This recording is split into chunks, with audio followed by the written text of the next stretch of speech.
원래 이름이 나오미였는데 그 이름대로 살지 못한다고 생각하는 사람이 얼마나 많겠습니까?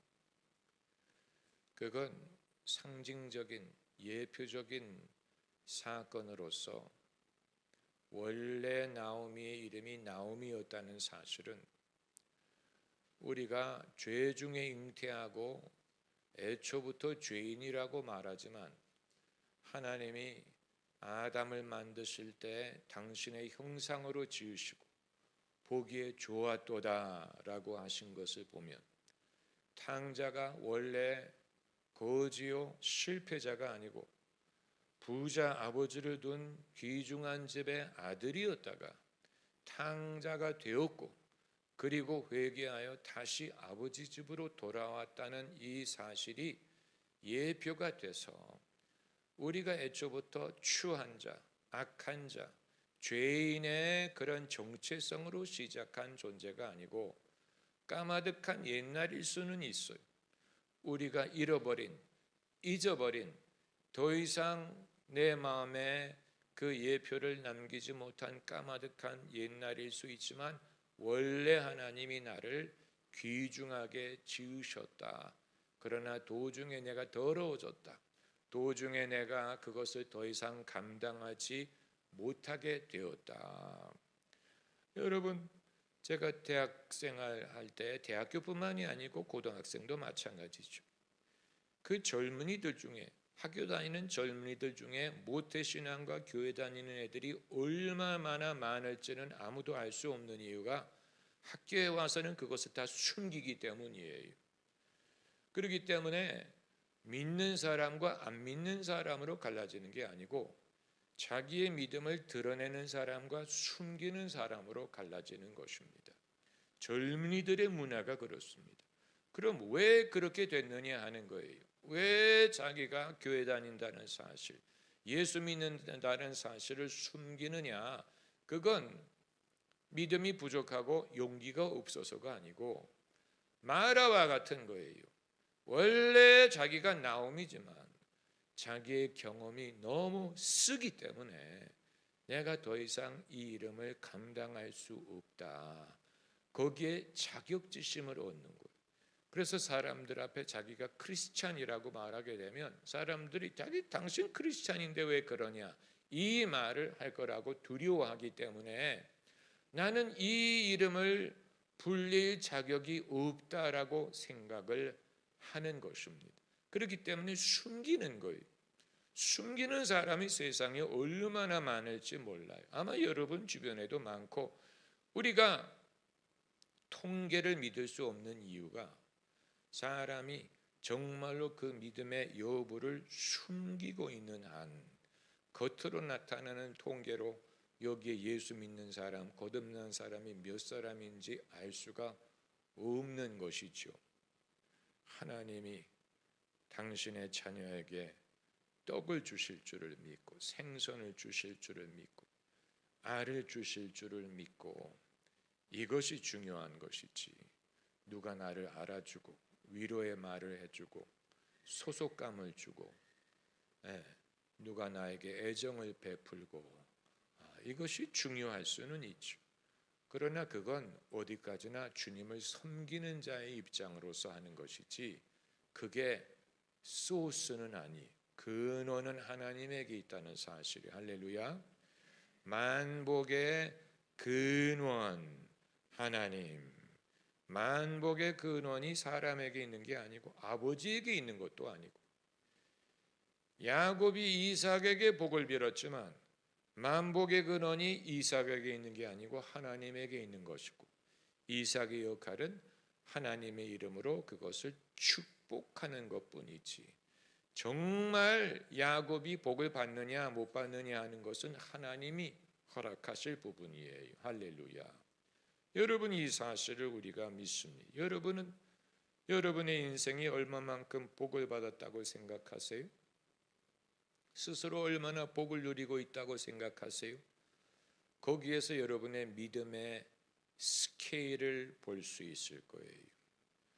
내가 얼마나 복을 받았느냐 내 믿음의 스케일만큼 내가 이미 복을 받았다고 믿고 있는 것이고, 반대로 나는 별로 받은 게 없다고 생각하는 사람은 그 사람은 하나님이 안 주셨다고 생각하는 것이기 때문에 목소리가 얼마나 크고 얼마나 기도를 많이 하고 내 기도의 능력을 얼마나 자랑하든 간에 하나님이 별로 나에게 주지 않았어라고 생각한다면 그 모든 기도의 거대함과 큰 기도 소리는 별로 큰 효력이 없었다는 말이 되는 것. 그렇지 않습니까? 하나님이 나에게 많이 부어 주셨습니다. 잔이 넘치도록 주셨습니다. 내가 이해하는 것 이상으로, 내가 깨닫는 것 이상으로 하나님이 복을 주셨습니다. 그 사람이 정말로 믿음의 사람이고 겸손한 사람이죠. 겸손한 힘이 없으면 그 말을 할 수 없다고 말씀드리는 이유는 겸손해야 하나님이 주신 것을 분별할 수가 있기 때문에, 겸손해야, 만약에 겸손하지 않다면 이건 내 언니에게는 줬는데 나에게는 안 줬잖아요. 내 학부형은 그 벤츠 타고 다니더구만. 이렇게 생각하면 하나님이 내게 주셨다고 믿지 않는 거예요. 언니가 뭐 더 큰 형부에게, 더 돈 많은 형부에게 시작 같잖아요. 이렇게 생각하는 사람은 하나님이 내게 안 줬다고 생각하는 거예요. 그러니까 이게 자기가 얼마나 행복하냐라고 생각하는 것과 긴밀하게 이 믿음의 여부와 자기가 얼마나 행복하냐를 믿는 것과는 아주 긴밀하게 연결되어 있는 거예요. 나는 불행한데 믿음은 좋아. 아니, 그건 불가능한 거예요. 믿음이 좋다면 행복해야 돼. 왜 믿음이 좋다면서 불행하게 생각하는 거예요? 행복과 불행의 기준이 어디에 있는 것입니까? 정말로 하나님이 내게 너그러우셨다고 믿는다면 당연히 행복해야죠. 기뻐해야죠. 족하다고 믿어야죠. 그게 아니고 나는 믿는데, 나는 하나님이 선하시다고 믿는데 내 자신은 불행해, 나는 미저러블해, 나는 그렇게 기쁘지 않아, 이거 뭔가 괴리 현상이 발생한 거예요. 하나님이 안 주셨고 내게 인색하든가, 아니면 하나님은 내게 많이 주셨는데 내가 그걸 인정하지 않고 인정하기를 거부하고 그것으로는 양이 차지 않는다고 생각하든가, 둘 중에 하나예요. 제가 성도님에게 심령적으로 접근을 해서 이제 그 각 사람이 자신의 삶에 대한 평가를 가늠하려고 할 때 많은 사람들이 그것을 주저하고 거부한다는 사실을 아세요? 그래서 제가 하려다가 도중에 대해서 다시 뒤로 물러납니다. 아마 여러분이 눈치를 못 채실 거예요. 제가 여러분과 대화하고 여러분을 진단하려고 할 때 무슨 기도 얼마나 하십니까? 무슨 성경을 얼마나 읽으십니까? 당신 은사가 있습니까? 이거를 알려고 하는 게 아니고, 제가 보고자 하는 것은 당신은 얼마나 행복합니까? 당신의 삶이 얼마나 만족스럽습니까? 당신의 삶에 결혼 생활이든 가정 생활이든 돈 문제든 경제적인 일이든 당신의 개인의 삶이든 당신의 그 감정 상태든 얼마나 당신은 안정되고 행복합니까를 알고 싶은 건데, 제가 그런 식으로 접근하면 대부분이 약간 내친다는 사실을 아세요? 약간 분노의 요소를 느낍니다. 약간 그런 거 말하지, 그런 거 알려고 하지 마세요. 그런 거 내게 물어보지 마세요. 그건 비밀 사항이에요. 그건 내 개인적인 일이에요 라고 내치는 것을 경험합니다. 성도님들이 저에게 목사님이 성도를 내친다고 말하는 것은 저의 어떤 성급함이라든가 어떤 그 성질로 인해 가지고 개성이 드러나는 것이지, 제가 제 안에 있는 것을 드러내기를 거부하고 그것을 알려는 사람에게 왜 이래 이거 이런 식으로 반응하기 때문에 내치는 게 아니에요. 그러나 성도들이 내칠 때는 제가 뭐를 알고 싶어 하는지를 성도들이 암묵적으로 느껴요. 그리고 싫어해. 그걸 말하기를 주저해. 이게 정말로 쪽팔린다고 생각하는 것 같아요. 다른 표현이 없어. 이 부분에 있어서 쪽팔린다고 생각을 하는 것 같아요. 그렇기 때문에 거기에 대해서 아주 강력한 분명한 방법으로, 그러나 공손한 방법으로 내칩니다. 다른 건 내게 물어봐도 돼. 내가 기도 생활 얼마나 하느냐, 내가 무슨 은사를 받았느냐, 내가 무슨 종교적인 행위적인 어떤 규칙적인 것은 내게 물어봐도 돼. 그러나 내가 How are you? 이 질문은 내게 하지 마. 이걸 말하는 How are you? 라는 말이 당신은 어떻습니까? 라는 걸 묻는 게 아닙니까? 그 사람의 상태에 대한 질문이에요. 우리가 I'm fine, thank you, and you 이렇게 대답하라고 배웠잖아요. 그런데 대답 자체가 상대방이 나에게 묻는 것을 반사하는 거죠. I'm fine, thank you, and you? 그러면서 방향을 상대방으로 다시 돌리는 거예요. 당신은 어떠세요? 내게 내 상황을 말하는 게 거북하니까 당신은 어떠세요? 금방 반사하는 것 아닙니까? 그러나 영적으로는 How are you? 라고 하면 I'm fine 이라고 말하면 그건 진실한 게 아니고, 정말 알고 싶으세요? 이렇게 대답을 한다면 정말 알고 싶어서 물어보시는 거예요 라는 대답을 거칠 수는 있겠죠. 형식적인 질문하는 거예요? 아니면 정말 알고 싶은 거예요?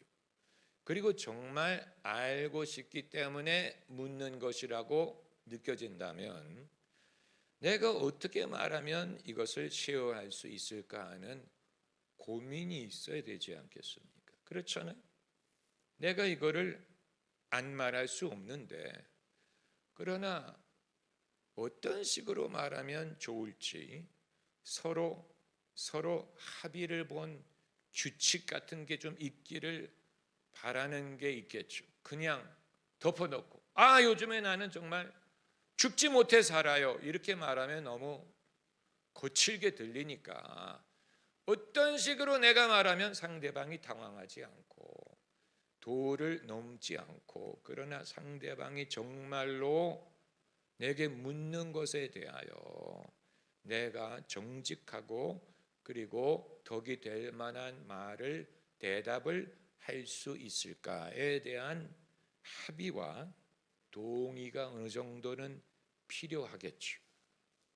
내 믿음의 상태, 영혼의 상태를 말할 때 나는 믿음이 좋고 하나님과 좋은 관계에 있어요. 그런데 내 자신은 굉장히 불행해요. 그건 성립될 수 없는 것입니다. 왜냐하면 그렇다면 내가 행복해야 되는데, 내가 기뻐야 되는데, 내 마음이 편해야 되는데, 내가 만족해야 되는데, 그런데 나는 만족하지도 않고 기쁘지도 않고 나는 별로 행복하지 않고 나는 깊이 고독하고 불만족스럽고 내 안은 이 화산처럼 끓어오르는데, 그러나 표면적으로 그런데 저는 새벽 기도 나가고요, 하나님께 이런 식으로 기도하고요, 마태복음 제가 통독했고요, 그걸 물어보는 게 아니에요. 예수님이 그런 질문을 하셨을 것 같아요. 예수님이 그런 걸 듣고 싶어서 내가 낫기를 원하느냐, 내가 무엇 해주기를 원하느냐 이런 질문을 하신 게 아니죠. 네. 그 38년 된 병자가 평소대로 대답을 한 거죠. 나를 도와줄 사람이 없습니다. 물이 동할 때 남이 먼저 내려갑니다. 그래서 내가 나을 기회를 얻지 못합니다. 그걸 예수님이 물어본 게 아니에요. 네가 왜 불행하냐는 어떤 내가 행복할 수 없는 이유를 변명하기 위해서 그 질문을 한 게 아니에요. 핵심은 네가 하나님을 믿고 예수님의 은혜를 믿는다고 하면서 마음속에 행복하지 못하다면 그 믿음이 내 안에 효험이 없는 거야. 뭔가 나아야 될 부분이 있는 거야.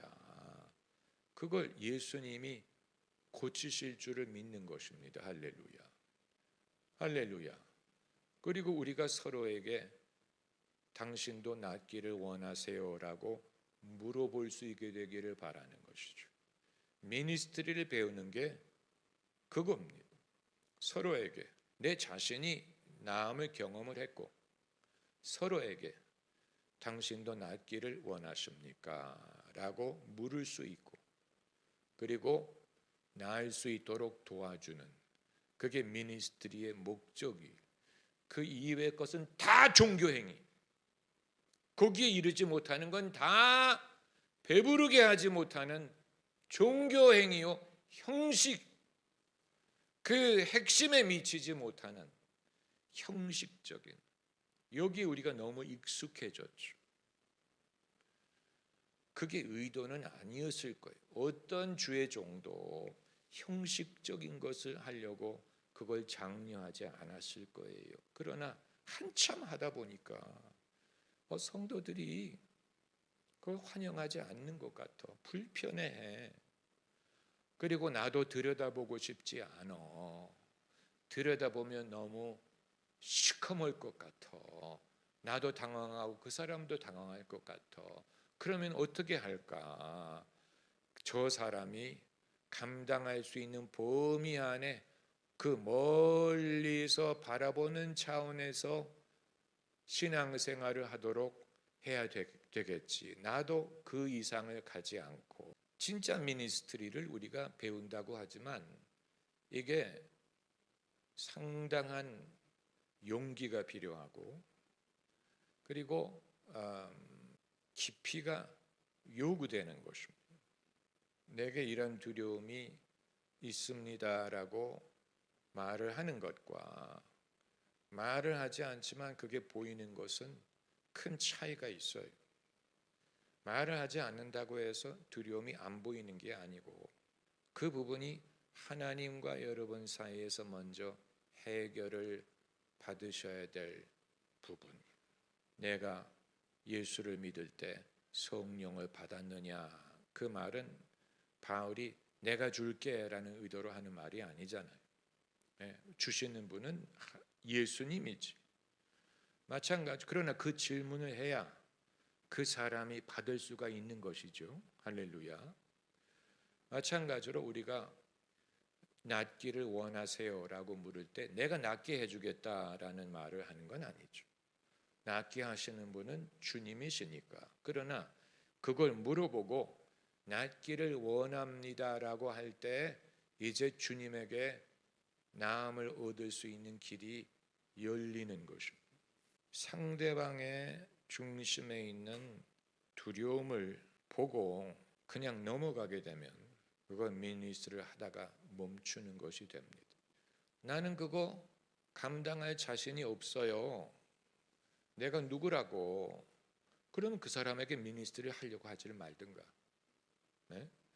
내가 누구간데 우리 시어머니에게 무슨 시아버지와의 관계 속에서 아픔에 대해서 내가 말을 할 자격. 그러면 하지 마.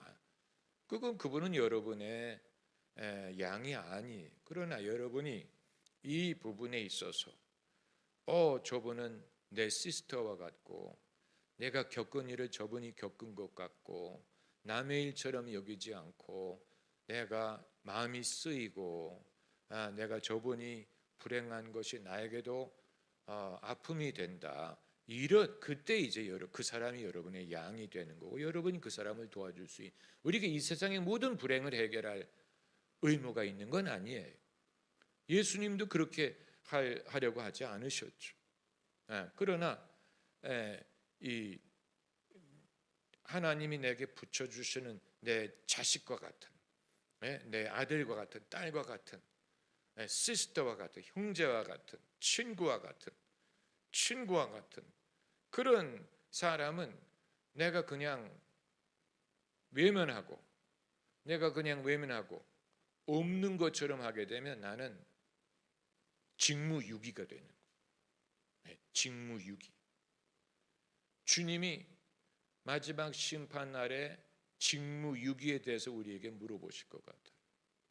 내가 그 사람은 너에게 붙여주었는데, 그 사람이 네 밑에 있었는데 네가 외면한 것뿐만이 아니고 오히려 그 사람의 아픔을 더하게 했다. 이건 정말로 직무유기가 되는 거예요. 우리는 그런 꾸중을 받고 싶지 않죠. 할렐루야. 내가 내 형제를 지키는 자입니까? 그게 직무유기예요. 내가 저 사람 지키는 사람이에요? 왜 나한테 물어보세요? 그게 직무유기.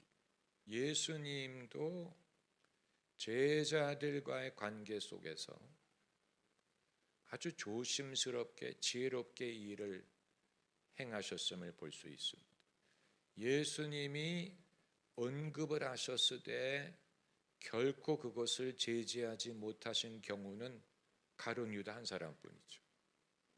가룟 유다 속에 시험이 있는 거 예수님이 아셨어요. 그리고 몇 차례 언급하셨어요. 그러나 가룟 유다는 예수님이 자기 속에 들어오는 것을 허용하지 않았어요. 그래서 그 대신 누가 들어갔습니까? 사탄이 들어간 거죠. 아주 극단적인 경우인데, 그리고 아나니아와 삽비라의 경우에도 베드로가 아나니아가 거짓말을 하는 것을 감지했어요. 그리고 어느 정도는 그 마음속에 들어가서 변화시키기를 원했어요. 그래서 물어본 거예요. 내게 말하라. 자네가 땅을 팔아 얻은 돈이 이게 다냐? 이건 이제 아나니아의 마음속에 그 시험을 감지하고 회개하고 바꿀 수 있는 기회를 준 거예요. 그런데 아나니아가 그것을 거절했죠. 무슨 말을 함으로? 이게 답니다. 그 말을 함으로 그 베드로가 하나님이 베드로를 통해 자기 마음속에 이제 진실에 다가오는 것을 차단한 거예요. 결국 어떻게 됐습니까? 이제는 사단에게 내줄 수밖에 아주 극단적인 일이 발생을 한 것인데, 베드로의 경우에는 예수님이 잡히시기 전에 예수께서 베드로에게 그가 취약하게 될 면을 미리 내다보시고 지적을 하셨죠. 사단이 너를 밀가부릇하기 위하여 너를 청구하였으나 내가 너를 위하여 간구하였으니.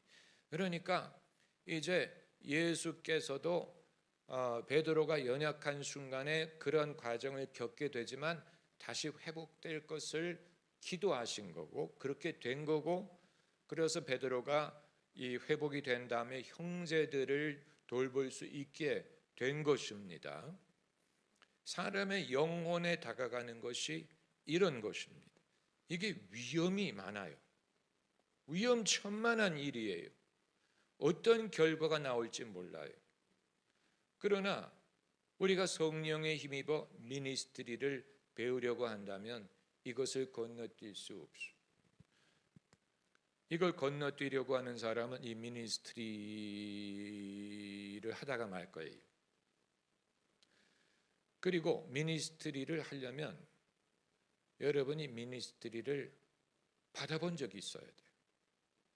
허용을 해본 적. 누가 이 판돈이 이게 답니까? 라고 물어보고 사실은 제가 숨겼어요. 이런 고백을 해본 적이 있는 사람은 내가 죽을 뻔하다가 살았네. 하나님이 우리를 살리시는 것이 이런 것이구나. 그리고 이제는 나도 이 위험해 보이지만 이 귀중한 일을 할 수가 있는 것입니다.